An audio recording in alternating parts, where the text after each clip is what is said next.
그러니까 국채에 대한 믿음이 그만큼 떨어지고 있다는 거는 새로운 안전자산이 필요하다는 거니까. 그러면 비트코인 ETF가 또 국채 자금도 흡수할 수 있다. 그러니까 사실 뭐 여기에서 뭐 50% 오른다 100% 오른다 이런 거는 저는 의미가 없다 생각하고, 상당히 지형이 많이 변해서 비트코인 가격이 뭐 10배, 20배, 100배까지 가는 그런 상황이 사실 좀 이성적인 판단이라고 봅니다.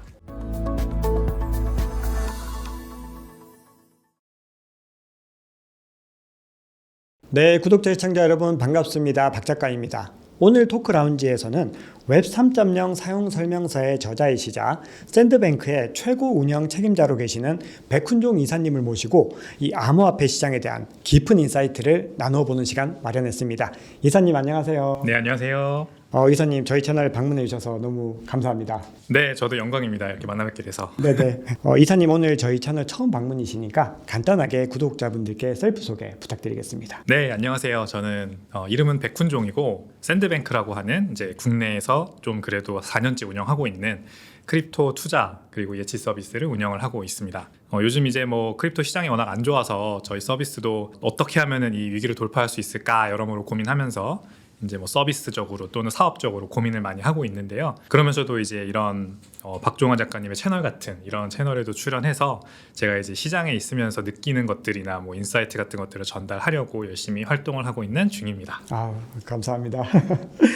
저희 그 샌드뱅크 방금 말씀 주셨으니까 저희 구독자분들께서 이미 샌드뱅크라는 어떤 회사와 서비스에 대한 부분들 많이 알고 계실 텐데, 그래도 혹시 또 모르시는 분들을 위해서 어떤 서비스를 제공하는 회사인지도 간단하게 소개 부탁드리겠습니다. 뭐 간단하게 말씀드리면 이제 우리가 가지고 있는 암호화폐가 거래소를 통해서 트레이딩을 하거나 아니면은 뭐 디파이를 통해서 스테이킹을 하거나 이렇게 뭐 수익을 올릴 수 있는 방법이 여러 가지가 있죠. 또는 그냥 가지고 있는 것도 방법이 되고요. 저희는 이제 저희가 가지고 있는 역량을 이용해서 좀 트레이딩, 자산 운용을 해가지고 수익을 올릴 수 있는 역량이 있는데, 이 역량을 그냥 우리 고객들한테, 우리 유저들한테 좀 이렇게 나눠주자라고 하는 개념으로 만든 서비스입니다. 그러니까 현재는 서비스를 통해서 이제 벌어들일 수 있는 수익이 크진 않지만 되게 미미하지만 좀 시장이 좋을 때는 훨씬 더 좋았었고, 이제 앞으로는 또 다른 다양한 방법으로 그냥 단순히 사서 보관하거나 트레이딩 하는 거 말고도 이 시장에도 전통금융권처럼 뭔가 뭐 여러 가지 투자할 수 있는 여러 가지 옵션들이 있다. 이거를 이제 저희 서비스를 통해서 좀 실현하려고 하는 그런 서비스라고 보시면 됩니다. 그럼 어떻게 보면 전통금융권과 비교를 굳이 하자면 약간 자산운용사와 개념이 좀 비슷하다고 볼 수 있겠네요. 약간 비슷하다고 볼 수 있습니다. 어쨌든 사람들이 자기가 생각하는 바대로 투자하길 원하잖아요. 그냥 단지 사서 보관하는 거 말고 뭔가 이런 쪽으로 마켓이 움직일 것 같다, 또는 이런 리스크가 있을 것 같아서 나는 좀 이렇게 해지를 하고 싶다, 이런 이제 니즈들이 다양할 텐데, 아직 요 암호화폐 시장에는 이제 그런 니즈가 있을 때 사용할 수 있는 서비스나 툴들이 좀 없는 편이거든요. 그런 거를 제공하는 게 이제 저희 1차적인 목표고, 뭐 그런 면에서 그런 과정에서 규제의 어떤 준수나 이런 게 필요하다면 당연히 저희가 이제 그걸 다 따라서 하려고 하는 거죠. 잘 알겠습니다. 네, 샌드뱅크 소개 잘 들었습니다. 자, 그럼 지금부터는 이제 비트코인 전망부터 좀 이야기를 해보려고 합니다. 지금 최근까지는 비트코인 10월 바닥론 얘기가 좀 있었고, 그리고 역사적으로 이 비트코인 암호화폐 시장에서 이 비트코인이 10월 달에 수익률이 굉장히 좋아서 업토버라는 얘기도 나오고 있는데, 사실 지금의 상황은 그 기대와는 조금 반대로 흘러가고 있는 부분들이 있는데, 요거는 뭐 또 이스라엘과 하마스의 어떤 전쟁의 영향들도 뭐 일정 부분이 있을 테고, 그 외에도 어떤 자산시장 전반이 지금 미국 국채 금리에 의해서 좀 눌리는 그런 모양새를 가지고 있는데, 지금 10월 전망 이사님께서는 어떻게 보고 계신지, 그리고 이번 전쟁이 이 비트코인을 비롯한 가상자산 시장 전반에 어떤 영향을 미친다고 보시는지 좀 말씀 주시면 좋을 것 같습니다. 우선 이 이스라엘 하마스 전쟁은 이 비트코인을 비롯한 모든 자산군에 다 악영향을 미치겠죠. 특히 지금 중동 전쟁으로 번진다 만다 이런 얘기가 나오고, 뭐 제3차 세계대전 수준까지 간다. 어느 정도 리스크가 시장 내에 존재하던 리스크들이 이제 약간 완화되고 있던, 또는 더 이상 나올 게 없다라는 얘기가 나오던 중에 이제 새로운 리스크가 생긴 거잖아요. 근데 이 리스크가 굉장히 굵직하고 큽니다. 그러면은 이제 이거를 시장에 소화하기 위해서는 상당히 또 시간이 필요하고, 전체적으로 이제 안전자산으로 또는 아예 그냥 위험자산 시장 자체에서 발을 빼는 그런 트렌드로 이어지겠죠. 그래서 앞으로 이제 이스라엘 하마스 전쟁이 그런 국지전이 아니라 그 대규모 전쟁으로 확산되는지 여부가 굉장히 중요할 것 같고요. 단기적으로는 그렇게 된다면 단기적으로는 비트코인 가격에 또 당연히 악영향을 미칠 것이고, 10월, 11월 뭐 오히려 더 내년까지도 계속해서 더 하락장이 이어질 수도 있는 그런 것도 한번 우리가 조심해봐야 돼요. 근데 그거 외에 보면은 그게 만약에 그냥 단순히 이스라엘과 하마스의 그전에도 여러 번 있었던 그런 분쟁 수준에서 끝난다면 이스라엘이 또 이제 이성적인 상당히 또 면이 있는 국가이기 때문에 그렇게 확산을 원치 않을 수도 있어요. 그냥 자기가 더 이득을 보는 쪽이 어떤 곳인지 분명 실리를 따질 거기 때문에 생각보다 그냥 이게 조용히 넘어가 준다면 이제 기존에 있었던 이제 리스크들을 봐야겠죠. 이제 10월 달 들어서 비트코인 가격이 지지부진하게 횡보를 한 건 맞습니다만 다른 이제 위험 자산군들 또는 대체 투자 자산군들을 보면 뭐 그렇다고 해서 딱히 비트코인보다 나은 수익률을 낸 자산도 없거든요. 주가 지수 같은 경우 이제 나스닥 지수 또는 S&P 500 지수는 연초 대비해서 13%, 16% 정도까지밖에 상승을 못한 상태였고 다른 것들 다 마찬가지였습니다. 그러니까 주식도 뭐 주식마다 다르긴 하겠지만 지수를 보면은 비트코인 대비해서 훨씬 언더퍼폼했고요. 비트코인은 참고로 연초 대비 65% 현재 상승한 상태거든요. 그러면 이제 물론 전고점은 비트코인이 훨씬 높았죠. 작년 11월 달 이제 거의 한 8천만 원까지 갔었다가 2021년 11월이었죠. 21년 11월 달에 예, 그리고 계속 하락했으니까 이제 빠진 더 이 뎁스가 크므로 뭐 이제 연준이 더 이상 금리를 올리지 않을 것 같으니 연초 대비해서 다 오르는데 비트코인이 좀 더 바운스백이 크다라고 할 수가 있는데 이제 거시경제 상황은 그렇게 단순히 해석할 수가 없습니다. 현재 뭐냐면 금리가 올랐잖아요. 그리고 지난 9월 달 FOMC에서 금리가 이 기준금리가 이 상태로 앞으로 더 오래 갈 것 같다는 게 우리가 다 확인이 됐지 않습니까? 그래서 국채금리가 막 지금 계속 오르고 있죠. 장기채 금리가 오르고 있는데 원래 주식은 미래 현금 흐름을 장기채 금리로 할인해가지고 현재 가치를 계산합니다. 계산이 비트코인은 통하지 않거든요. 금 같은 뭐 어떤 원자재나 귀금속에도 통하지 않아요. 그래서 이런 시장에서는 그러니까 기준금리가 굉장히 중요한 현재 가치를 계산하는데 중요한 시장에서는 이런 시장의 수요 공급에 의해서만 가격이 결정되는 비트코인 같은 자산이 상대적으로 유리합니다. 와, 진짜 정말 논리적인 답변 감사합니다. 제가 어떻게 보면 많은 분들이 좀 우려했던 부분들에 대해서 이제 굉장히 많은 함축적인 답을 주셨다고 생각을 하는데요. 자, 지금 그렇게 됐을 때 이제 수요를 돌아오게 하는 어떤 요인들에 대한 부분들을 우리가 좀 고민을 해봐야 되는 부분들이 있는데 그러면 지금 올해 남은 기간부터 내년 상반기까지 이런 비트코인의 가격을 끌어올릴 수 있을 만한 어떤 영향을 줄 만한 중요한 이슈들은 어떤 게 있을까요? 몇 가지가 있는데요. 우선 이제 연준의 FOMC 발표가 한 번 더 남았죠. 11월 달에 오는데 그때 생각보다 이제 비둘기파적으로 온건한 발언이 나오고 정책이 나온다면 이제 내년에 대한 희망감이 다시 이제 샘솟으면서 비트코인 가격에도 또 좋은 영향을 미칠 수 있을 것 같아요. 그러니까 비트코인이 위험 자산으로 그동안은 지난 14년간은 평가가 됐던 게 사실입니다. 이제 저희 같은 사람들은 비트코인을 안전자산 또는 대체 투자 자산으로서 인정하고 그 가능성을 봤지만 사실 뭐 미국의 혹은 또는 이제 선진국들에 있는 기관 플레이어들의 마인드 눈으로는 뭐 어떻게 보면 나스닥 지수 3배 레버리지 같은 그런 위험 자산군이라고 본 거죠. 그래서 비트코인이 지난 14년간은 저금리 기조에서 이렇게 위험 자산으로 평가받아 왔다면 만약에 고금리 기조가 계속 앞으로 몇 년간 이어진다? 이 환경에서는 이제 진짜 대체 투자 자산으로 좀 내러티브가 변화하는 그런 이제 저는 중이라고 봐요. 그러면은 이 중요한 이슈는 뭐냐면 계속해서 대체 투자 자산군이 잘 되려면 기존 전통 투자 자산군이 잘 안 되는 게 가장 좋은 상황이죠. 그러니까 기준금리도 높게 유지되고 인플레이션도 쉽게 잡히지 않고 연준이 이러지도 저러지도 못하는 상황이 오랫동안 유지되고 경기가 뭐 딱히 많이 나빠지지도 않은데 그냥 적당히 이렇게 가는 수준 지금 같은 상황이 오래 이어진다면 어떻게 보면 위험 자산군 특히 주식으로 대변되는 이 전통 자산군은 좀 계속해서 힘을 못 받을 것이고 비트코인 같은 이제 투자 자산군은 계속해서 좀 주목받는 손바뀜이 일어날 수 있는 그런 상황이 된다고 봐요. 이제 여기에 또 단초를 제공할 수 있는 게 기관 플레이어들이 결국 넘어와야 되니까 현물 ETF가 출시가 되는 게 또 굉장히 중요할 것 같습니다. 그래서 현물 ETF가 뭐 지금 계류되어 있는 것들이 굉장히 많잖아요. 이런 것들이 뭐 오늘 내일 뭐 승인된다고 하는데 조만간 제 말은 승인된다고 하는데 이런 것들이 승인되면은 또 큰 수요의 증가로 이어질 수 있을 것 같습니다. 아, 네. 답변 감사합니다. 자, 그러면 이제 또 현물 ETF에 대한 이야기들을 좀 이어가 봐야 되는데 사실은 어제 오늘 기사 나온 게 아크인베스트와 지금 SEC가 굉장히 이 현물 ETF 신청서를 가지고 수정 사항들을 서로 주고받으면서 보완을 하고 있다라는 기사가 나왔고 그리고 거기에 대해서 지금 아크의 캐시우드 돈남 원리가 SEC의 어떤 요구 조건들을 최대한 수렴하려고 하는 그런 움직임들을 사인들을 좀 보이고 있다라는 어떤 정황적인 증거들 그런 것들도 많이 나오고 있는데 이사님께서는 지금 이 현물 ETF 승인 여부를 어떻게 보시는지와 그리고 언제 승인이 될 것인지 그리고 어떤 기관을 가장 먼저 승인을 해줄 것이라고 보시나요? 우선 그 SEC가 그 계류된 ETF들을 하나하나 순차적으로 저는 승인할 거라고 보지는 않고요. 하면은 한 번에 다 할 거라고 생각을 합니다.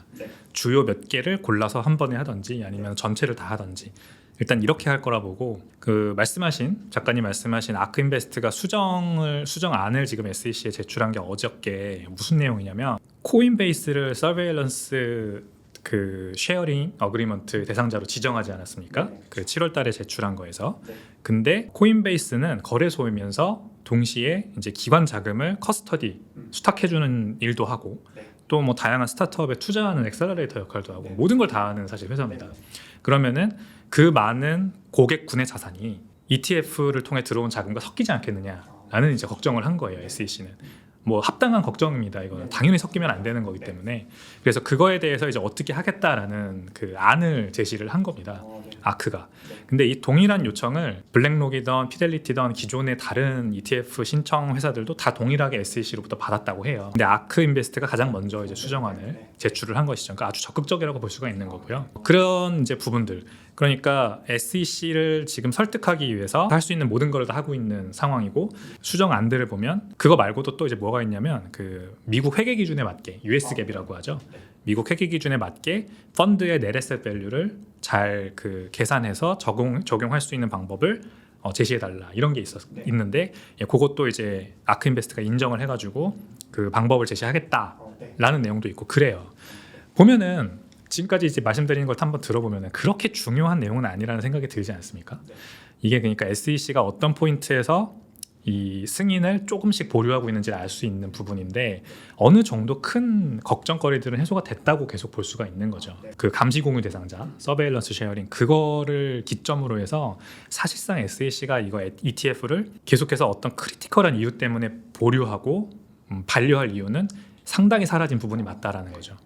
네, 알겠습니다. 자, 그러면 만약에 이렇게 해서 비트코인 현물 ETF가 승인이 되면 사람들이 또 하나의 우려가 얼마나 많은 자금이 유입이 될까? 큰 폭의 가격 변동이 과연 일어날까? 또 이런 걱정을 하시는 분들도 계세요. 거기에 대해서는 이사님 어떻게 보시나요? 우선 골드바 같은 경우에는 전체 시가총액이 한 1경원 정도 됩니다. 우리나라 원화를 기준으로. 1경원이었을 때가 한창 이제 가격이 좋았을 때라서 지금 아마 그보다 조금 적을 수도 있는데 9,000조 원 정도 될 수도 있습니다. 비트코인의 시가총액은 그거의 한 10%도 안 됩니다. 저 10분의 1이 안 됩니다. 네, 10분의 1이 안 됩니다. 아마 네. 5% 정도로 지금 제가 알고 있는데요. 네. 무슨 말씀을 드리고 싶은 거냐면 이제 금도 상당 부분의 그 시가총액 중 상당 부분이 ETF 형태로 존재를 합니다. 그 홍콩 귀부인들이 많이 가지고 있는 귀금속 형태로도 존재하고 또 이제 미국 연준 지하에 있는 그런 금괴 형태로도 존재를 하지만 ETF 형태 우리가 일반적으로 페이퍼 골드라고 부르죠. 그런 형태로도 많이 존재를 하는데 그게 이제 추산하기로는 한 현재 금 시가총액이 한 10분의 1 정도 된다고 합니다. 그러니까 한 1,000조 원 정도 되는 거죠. 그 우리나라 계산을 쉽게 하기 위해서 원화 기준으로 지금 말씀드리고 있는데 그냥 1달러를 1,000원으로 봤을 때 그렇게 계산했다 보시면 되고요. 비트코인 현재 시가총액이 한 5,000조 원 정도 됩니다. 한창 좋았을 때는 1,000조 원까지 갔는데 현재 원은 500조 원 정도 500조 원 정도 되는 거죠. 네. 그러니까 만약에 ETF에 있는 자금이 그 비트코인 쪽으로 넘어오면은 상당히 이제 비트코인 가격에는 업사이드 포텐셜이 있다고 볼 수가 있는 거죠. 그러니까 이것도 금 ETF에 있는 묶여있는 AUM 자금이 추산일 뿐이긴 하지만 거기에서 절반만 넘어와도 비트코인 시가총액의 절반 정도 거기에 한 금 시가총액이 절반이니까 거의 대부분 현재 비트코인 시가총액 거의 대부분의 100%에 달하는 자금이 금 ETF에서 비트코인 ETF를 통해서 넘어올 수 있다는 거죠. 그러니까 금을 투자하는 이유는 뭐 거의 다 비슷할 겁니다. 우리가 뭐 부동산에 투자하거나 주식에 투자하거나 이런 거 다 나름대로의 이유가 있겠지만 금에 투자하는 이유는 특히나 ETF를 통해 투자하는 이유는 역시 안전자산 또는 이제 인플레이션 해지라던가 이런 이제 목적이 있는 거잖아요. 이런 거를 비트코인이 정확하게 해주고 있고 현재 이 금리가 다락같이 올라가고 있는 이 상황과 특히 달러가 막 무제한으로 풀리고 있는 이 상황에서 비트코인의 그 안정적인 공급 스케줄이나 어떤 이런 변하지 않는 원칙 같은 것들이 주목을 받고 있기 때문에 이거를 미리 봤다고 볼 수가 있죠. 이런 ETF를 신청한 기관들이.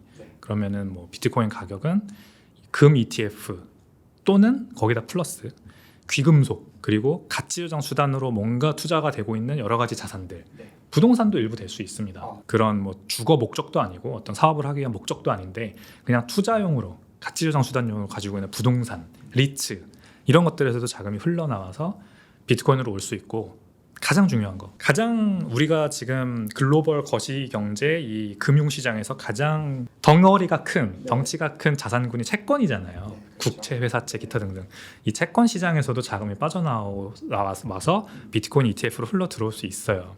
그러니까 국채를 대체할 수 있습니다. 비트코인 ETF가 그러니까 국채를 미국 국채가 이번에 유찰되진 않았습니다만 9월달 30년물 미국 국채 30년물이 금리가 지금 4.8%인데 좀 4.3%까지 내려갔다가 다시 4.8%로 올라간 게 어쨌든 국채는 시장에서 경매에 붙여지지 않습니까? 발행이 되면은. 근데 미국이 요즘 국채 굉장히 많이 발행하고 있어요. 그것도 장기채로 자금 조달을 하기 위해서. 근데 이 장기채가 시장에서 팔릴 때 더 높은 금리를 요구한다 투자자들이. 이거는 이제 비트코인에는 호재죠. 그러니까 국채에 대한 믿음이 그만큼 떨어지고 있다는 거는 새로운 안전자산이 필요하다는 거니까. 그러면 비트코인 ETF가 또 국채 자금도 흡수할 수 있다. 그러니까 사실 뭐 여기에서 뭐 50% 오른다, 100% 오른다 이런 거는 저는 의미가 없다 생각하고 상당히 지형이 많이 변해서 비트코인 가격이 뭐 10배, 20배, 100배까지 가는 그런 상황이 사실 저는 이성적인 판단이라고 봅니다. 어떻게 보면 이제 말씀하신 이런 부분들에서 자금이 또 장기적으로 유입이 계속 될 거니까 그런 것들을 감안하면 사실은 지금 가격대에서 뭐 얼마에 사냐 마냐를 고민하는 거는 사실 좀 큰 의미가 없다라는 생각이 더 많이 드는 것 같습니다.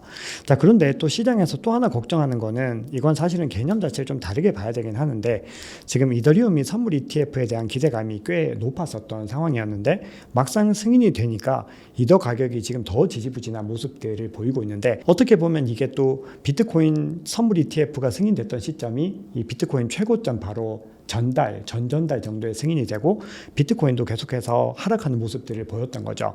자, 그런 것과 지금 비슷한 이치로 봐야 될지 아니면 이더리움 선물 ETF가 예상보다 좀 길을 못 쓴 이유가 따로 있는 건지 이사님 어떻게 보시나요? 이더리움과 비트코인 가격의 괴리가 올해 들어서 벌어지고 있어요. 원래는 비트코인이 오르면은 이더리움도 뭐 시기가 걸리긴 했지만 따라오르는 경향이 가장 컸었는데 이제 올해는 그런 공식이 완전히 깨졌거든요. 왜 그러냐면 비트코인은 대체 투자 자산으로 내러티브 변화에 성공했고 이더리움은 그러지 못했다라는 게 저는 이유인 것 같습니다. 그러니까 여전히 이더리움은 위험 자산군인 거예요. 아, 그렇죠. 현 시점에서는 기관 투자자들이 바라봤을 때 어떤 나스닥 지수 안에 있는 그 테크 주식 하나를 골라서 투자하냐 마냐의 결정과 비슷한 결정인 겁니다. 네, 맞습니다. 그러니까 이더리움에 투자하는 게 그런 내러티브라면 사실상 ETF가 굳이 필요하지가 않거든요. 네. 어떤 뭐 선물이라던가 옵션도 마찬가지고요. 위험 자산의 파생 상품인 거잖아요. 위험 자산의 파생 상품은 뭐 레버리지를 낀 주식 투자랑 비슷하게 그냥 리스크를 올려서 더 업사이드 포텐셜을 늘리는 전략일 뿐인데 지금 보시면 기관 투자자들 입장에서는 국채 금리가 4.8% 장기채 금리가 회사채 안전한 회사채로 가면은 이제 금리가 7%, 6%, 7%까지 나오는 상황인데 이렇게 안정적인 금리가 거의 뭐 무위험 수익이라고 할 수 있는 수익이 국채에서 4%, 5% 발생하는 와중에 그렇게 위험한 도박성 플레이를 할 이유가 별로 없는 거죠, 유인이. 이제 뭐 다 마찬가지입니다. 스타트업 경기도 그래서 안 좋은 것이고 여러 가지 회사들 중에서도 그러니까 그 나스닥 지수 안에 회사들 중에서도 현금 흐름이 잘 나오고 영업이익이 잘 나오는 회사가 아니면은 주가가 전혀 힘을 못 쓰는 것처럼 이더리움도 마찬가지 지금 평가를 받고 있는 거예요. 그래서 사실상 ETF는 선물 기반이든 현물 기반이든 나온다고 해서 크게 힘을 못 받는 게 이제 이유인 것 같습니다. 네. 그러면 지금 이제 이더리움이 현물 ETF에 대한 부분들도 지금 아크인베스트가 승인 신청을 한 상태인데 현물 ETF가 승인이 되더라도 지금의 어떤 상황 속에서 큰 반전을 이뤄내기는 좀 어렵다라는 관점이신 거죠. 이더리움의 내러티브가 비트코인과 동일하게 대체 투자 자산, 안전 자산으로 완전히 바뀌지 않으면 어떤 ETF의 출현 자체는 그렇게 큰 도움이 되지 않을 거라고 저는 생각해요. 그러면 지금 이제 그 이사님께서는 또 많이 이제 비트코인으로 많이 알려져 계시고 실제로 비트코인에 투자를 하고 계시는 건데 이더리움 전망에 대해서는 어떻게 보시는지 뭐 간단하게만 말씀해 주실 수 있으실까요? 이더리움은 저는 프루프 오브 워크 작업 증명에서 POS로 전환했을 때부터 지분 증명으로 전환했을 때부터 어떻게 보면은 대체 투자 자산, 안전 자산 또는 화폐가 될 수 있는 가능성을 상당히 많이 소실했다고 저는 생각을 합니다. 그러니까 이제 지분 증명이라는 거는 말 그대로 이제 이더리움을 많이 가지고 있는 지분 홀더가 더 많은 영향력을 행사하는 그런 이제 기업이나 어떤 주식회사 구조와 비슷한 형태로 들어간 거거든요. 그 구조에서는 아무래도 이해관계자가 생길 수밖에 없고 더 많은 입김을 가지고 있는 내부 플레이어가 존재를 할 수밖에 없는 것이고 이더리움에 가장 큰 영향력을 행사한다고 할 수 있는 두 명, 이제 비탈릭 부테린과 조세프 루빈이라고 하는 공동 창업자들, 이 둘의 행보가 이더리움의 가격 움직임에 굉장히 큰 영향을 미치는 게 뭐 우리가 다 알고 있는 사실입니다. 그거는 사실입니다. 네. 기존에는 프루프 오브 워크 작업 증명 시절일 때는 채굴자라고 하는 집단이 따로 있었기 때문에 사실상 이 둘의 입김이 네트워크 전체의 방향성에 그렇게 크게 지금 같이는 영향을 미치지 않았어요. 어느 정도의 균형은 잡혀 있었는 상황이었는데 균형이 잡혀 있었죠. 네. 근데 지금은 이제 밸리데이터라고 하는 소수의 그 이더리움 블록을 생성하고 검증하는 그 역할을 하는 사람들이 소수로 이제 줄어들었거든요. 이제 32 이더리움을 넣으면은 밸리데이터가 될 수 있다라고 하는 거를 사람들이 헷갈려 하는데 제가 거기에다 32 이더리움을 넣어놓는다 그래서 어떤 네트워크의 결정 사항을 내가 결정하는 그런 어떤 스테이크홀더가 되는 건 아닙니다. 그냥 스테이킹을 해서 이자를 받는 거죠. 그걸 그럼 위임받은 사람들이 있을 거 아니에요. 그 32 이더리움을 그 사람들이 다 모아서 노드 밸리데이터로서 블록을 생성하고 하면서 이제 어떤 네트워크 영향력을 행사하죠. 근데 조세프 루빈 같은 사람은 또 더군다나 이더리움 홀더들이 가장 많이 쓰는 지갑인 메타마스크를 가지고 있고요. 이제 그분이 운영하는 회사 컨센시스가 그렇습니다. 컨센시스는 인퓨라라고 하는 회사도 가지고 있어요. 인퓨라라는 회사는 이제 방금 말씀드린 노드 밸리데이터이자 이더리움 개발 앱을 기반 앱을 개발하는 인프라를 제공하는, 말하자면 이제 우리 현실 세계에서는 아마존 웹 서비스나 클라우드 회사랑 비슷한 역할을 하는 거죠. 그러니까 다 인퓨라 기반으로 앱을 만든다고 보시면 됩니다. 요즘은. 그러니까 블록체인에서 데이터를 가져오는데 직접 블록체인과 커뮤니케이션 하는 게 아니라 인퓨라를 중간에 놓고 인퓨라와 커뮤니케이션을 합니다. 그러니까 인퓨라 서버가 셧다운되면 갑자기 이더리움이 가동이 멈춘 것처럼 앱들이 다 멈추거든요. 그런 일이 실제로 메타마스크 같은 데서 일어납니다. 이 회사들의 주인은 조세프 루빈이라는 이더리움 공동 창업자고, 또 이 회사들의 뭐 대주주는 JP 모건 같은 이제 전통 금융권에 있는 회사들입니다. 그러니까 사실상 미국에서 현재 문제에 봉착하고 있는, 점점 문제의 길로 빠져들고 있는 이 중앙은행 달러 화폐 시스템을 이더리움이라는 공간에 그대로 복사해 놓은 것 같다는 느낌을 좀 받아요. 아, 네네. 어떤 말씀인지 알 것 같습니다. 그래서 저는 그 미래를 좋게 보지 않는 겁니다. 아, 네. 잘 알겠습니다. 어쨌든 이더리움에 대한 또 이사님의 관점이시고 또 이더리움 홀더들은 다른 생각을 할 수 있지만 이사님께서 말씀해 주신 부분들은 저는 뭐 충분히 공감할 수 있는 내용들이었고, 이런 것들은 계속해서 또 어떤 이제 시간이 흐르면서 또 보완해야 될 문제들이라고 생각을 합니다.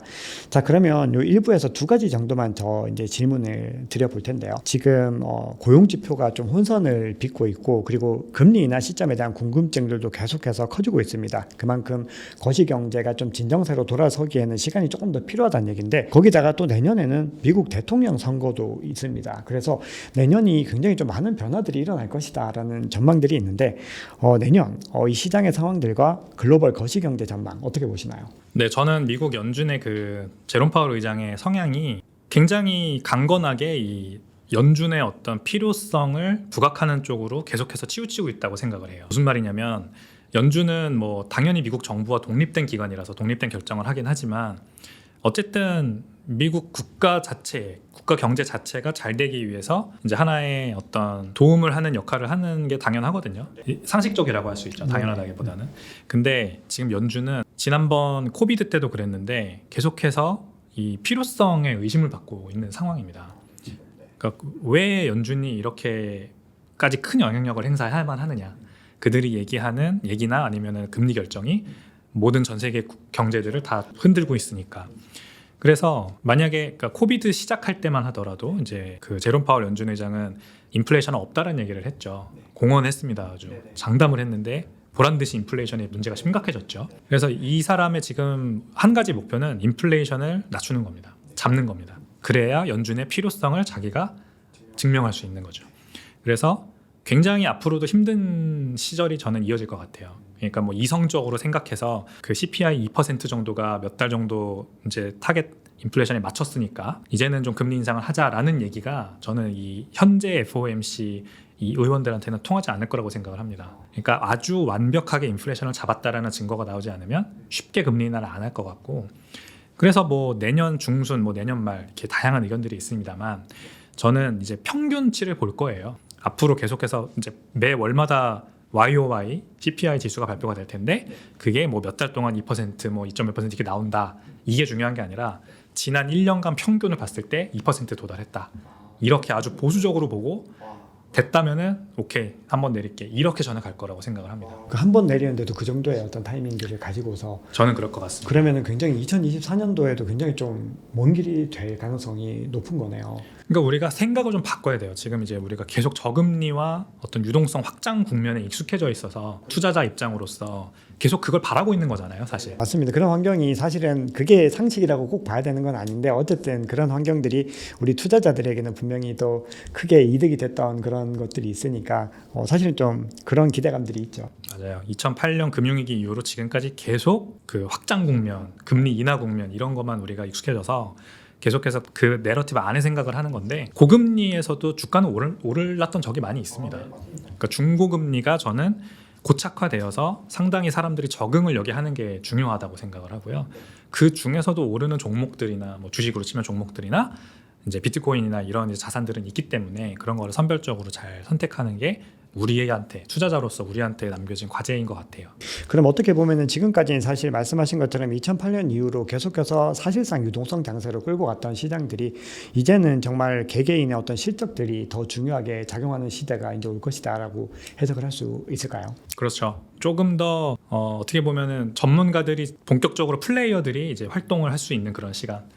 이제 유동성이 확장할 때 그리고 금리가 막 제로 금리로 내려가면서 치달을 때는 사실 돈 벌기 쉽죠. 투자자들이 투자자 입장에서는 뭐 이거 오르면 저거 오른다라는 공식이 성립을 하니까 조금 쉬웠다면은 이제는 좀 그런 거보다는 말씀하신 대로 현금 흐름이 좋고 영업이익이 잘 나오고 뭐 미래 성장성이 확실한 그런 것들 위주로 선별해서 올라가겠죠. 그러면 갑자기 또 이거는 질문지 없었던 건데 많은 분들이 또 어떻게 보면 또 과거의 어떤 사이클에 의해서 불장이 오게 되면은 지금 가지고 있는 코인들 마이너스가 심각한 이 코인들이 다시 회복될 거라는 믿음을 가지고 계신 분들도 많이 계세요. 자, 그 부분에 대해서는 그러면 혹시 이사님 어떻게 생각하시나요? 저는 그 코인들 중에 상당수는 회생 가능성이 별로 없다고 생각을 합니다. 뭘 가지고 계신지 제가 정확히 모르지만 어째 워낙에 다양하게 가지고 계시니까. 네, 이제 알트 코인들 제 주변에도 국내 그 김치 코인들이나 네. 아니면은 뭐 일부 뭐 우리가 흔히 말하는 잡 알트라고 하는 그런 사람들이 잘 모르는 알트코인 가지고 계신 분들 많아요. 그런 것들은 저는 별로 회생 가능성이 크지 않다고 봐요. 계속해서 이렇게 중고금리 시절이 이어지는 중에는 그런 곳으로 자금이 흘러들어갈 가능성은 거의 없습니다. 다만 이제 뭐 20위권 안에 있는 코인들을 나눠서 가지고 계신다 뭐 이런 상황이라면 그렇다고 지금 뭐 팔고 이러기에는 너무 아까울 것 같습니다. 뭐 유동성과 금리는 분명히 큰 상관관계가 있지만 금리가 높게 유지되더라도 시장의 유동성은 언제든지 돌아올 수 있거든요. 뭐 이번에 AI 테마로 한번 또 AI 관련 주들이 막 올라갔을 때도 우리가 봤지 않습니까? 맞죠, 역행을 했었죠. 네. 코인들도 AI 테마 코인들이 많이 올랐었어요. 네. 그러니까 이제 그런 어떤 뭐 우리가 잘 모르는 우리가 예상하지 못한 그런 일들이 벌어질 수는 충분히 있기 때문에 좀만 더 기다려 보시는 게 좋을 것 같다. 시장은 적응할 것이다. 이렇게 생각합니다. 이사님 말씀 드리니까 시장의 환경들이 좀 많이 변했다는 거는 확실히 좀 많이 느껴지고 거기에 대해서 아마 투자자분들께서도 좀 더 이제는 현명한 판단을 하시고 투자를 해야 될 때가 됐다라는 생각을 좀 하게 됩니다. 자, 그럼 1부 마지막 질문으로 지금 일본에 대한 얘기들을 좀 한번 여쭤보려고 하는데 원래는 이제 한국이 조금 더 이 가상자산에 적극적인 스탠스를 좀 보여줬던 것 같은데 지금 현재 분위기는 일본이 가상자산 시장에 굉장히 좀 적극적으로 진출하고 있는 모습들을 보이고 있고 정부 주도에 따라서 지금 웹 3.0이라는 테마들도 지금 일본이 굉장히 많이 얘기를 하고 있습니다. 자, 그런데 지금 이 일본의 정부 주도의 어떤 산업 육성이 어떤 이유에서 비롯되고 있는 건지 그리고 그 흐름이 또 어떻게 흘러가게 될 것인지 이사님의 생각이 굉장히 궁금합니다. 우선 일본은 현금을 아직도 쓰는 사회죠. 네, 그렇죠. 아마 그러니까 이 일본 정부도 우리나라와 사실 비슷한데 현금 없는 사회로 가는 그 어떤 길을 지금 현재 디지털 전환의 한 축으로 보는 것 같아요. 네네. 그러니까 굉장히 이제 일본은 전통적으로 부자 나라이고 그 부자 나라들의 특징이 뭐냐면은 옛날 기간 인프라들을 쉽게 갈아엎지 못하는 맞습니다. 그런 이제 문제가 있지 않습니까? 네. 중국은 반면에 아주 새로 신흥으로 부상한 강국이기 때문에 부자 나라이기 때문에 네. 트랜지션 기간이 아주 짧았습니다. 네네. 그러니까 이미 중국에서는 시장이나 심지어 길거리에 있는 홈레스 거지한테 그 돈을 줄 때도 위챗페이로 QR 코드를 찍어 줄 수가 있거든요. 네네. 아주 그러니까 다른 환경입니다. 맞습니다. 근데 일본은 여전히 어느 식당에 가도 카드 안 받고 현금만 내야 되는 상황. 네. 이런 것들을 이제 일본 정부 당국 입장에서도 당연히 이제 느끼고 있을 거예요. 이걸 어떻게든 좀 개선을 해야 된다. 네. 우리도 국제화 추세에 맞춰서 또 디지털 트랜스포메이션 이 트렌드에 맞춰서 변화해야 되는데 그러려면은 일본 내에 있는 또는 일본에 투자를 원하는 그런 회사들의 니즈를 맞춰주기 위해서 이런 뭐 웹3라던가 아니면 블록체인, 메타버스 이런 컨셉들을 들고 나와서 국가 차원에서 이렇게 서포트를 하겠다는 얘기를 해야 될 것 같은 거죠. 일본도 스타트업 그 시장 자체가 그렇게 좋지 않습니다. 네. 왜냐면 일본이 워낙에 이제 폐쇄적인 사회다 보니까 네. 내수에서 해결하려고 하는 이 사업가들이 많고 네. 어떤 우리나라가 차라리 그러면서 더 글로벌 시장을 많이 바라보는 것 같아요. 네. 근데 아시다시피 뭐 인도나 중국이나 미국이나 이런 나라들은 내수 시장도 크지만 여기는 이제 또 당연히 글로벌 타겟으로 뭔가 사업을 네, 하잖아요. 맞습니다. 네. 그런 회사들과 이제 경쟁을 시키려면은 외자를 유치해야 되고 그러면은 이런 웹3, 인터넷, IoT 이런 이제 디지털 전환에 맞물린 사업을 육성하고 현지 스타트업들을 지원하고 그다음에 행사도 많이 열고 그래야 해외에서도 많이 이제 와서 일본에 이런 걸 한다는 걸 많이 알릴 수 있으니까 그러니까 이런 이제 삼박자들이 다 맞아 떨어져서 정부가 굉장히 좀 많이 육성을 하고 있는 것 같습니다. 어떻게 보면 그동안에 지금 굉장히 어떤 한국에도 많이 밀렸고 중국에도 밀리고 지금 뭔가 변화를 하지 못했던 것들을 이번에 이제 웹 3.0이나 블록체인 같은 이런 기술들을 통해서 좀 한번 이뤄보자. 약간 이런 의지 같은 것들이 좀 느껴지는데 약간 그런 맥락으로 보면 될까요? 그러면? 그렇죠. 이제 많은 사람들의 관심이 거기에 가 있는 걸 알고 그리고 해외에서도 이런 쪽에 어떻게 하면 투자할지를 고민하는 걸 알고 일본이 좋은 곳이에요라고 이제 얘기를 하는 것이죠. 네, 잘 알겠습니다.